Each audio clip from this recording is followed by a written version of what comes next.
The OnePlus 7T is sort of a weird launch because it's coming just 5 months after the release of the OnePlus 7 Pro, and well, this isn't a Pro model. In fact, there is no Pro model this time around, at least not in the States, and you know what? I'm okay with that because the 7T is just so damn good on its own.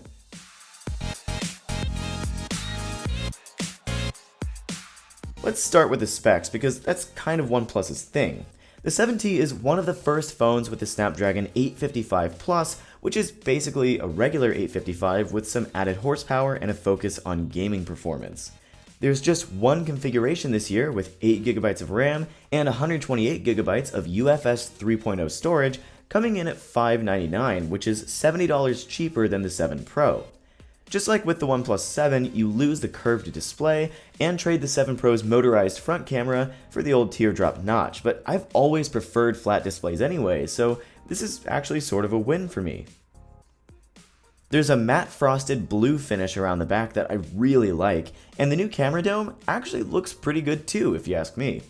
You get 3 lenses now, just like on the 7 Pro. One's a wide angle, one's telephoto, and the other is an ultra wide, and OnePlus even marked the exact focal lengths of each lens.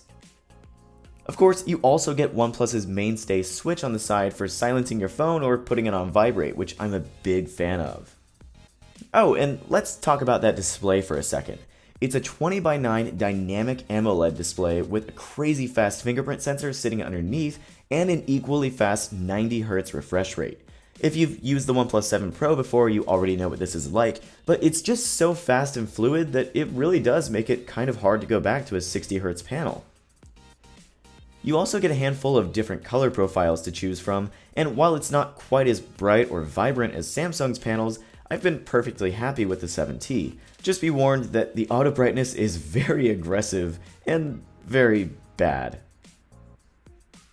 While we're talking minor hardware gripes, there's still no wireless charging or certified water resistance here, and haptics, while a major step forward from the OnePlus 6T, are still nowhere near the level of the Pixel 3, iPhone 11, or even the Galaxy Note 10. But those phones are also more expensive than the 7T, and to be honest, I've been enjoying the 7T as an overall package more than any of them. A lot of that comes down to the software. The 7T ships with Android 10 right out of the box, which introduces a system-wide dark mode, new theming options, and plenty of behind-the-scenes changes, but that's all been a part of OnePlus's Oxygen OS for a while.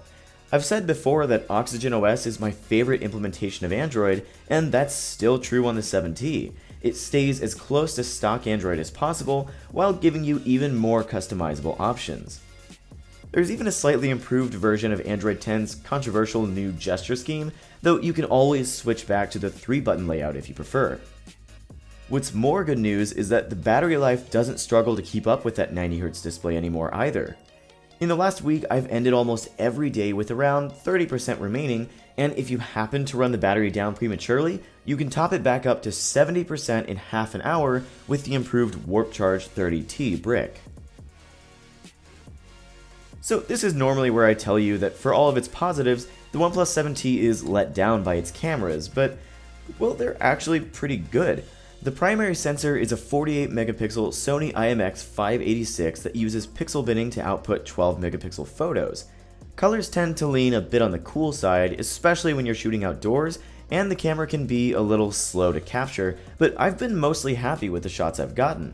There's plenty of detail, and when you need to capture a different perspective, you can always switch to the ultra-wide or telephoto lenses. Of course, they're not quite as good as the main sensor, but this is the first time OnePlus has included triple cameras on a non-Pro model, and you know what? They're not half bad.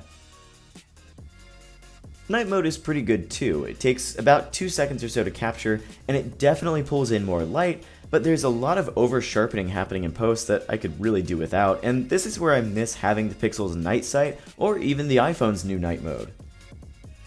Look, the OnePlus 7T isn't suddenly the best new Android phone on the market, but I think at the very least, it's my new favorite.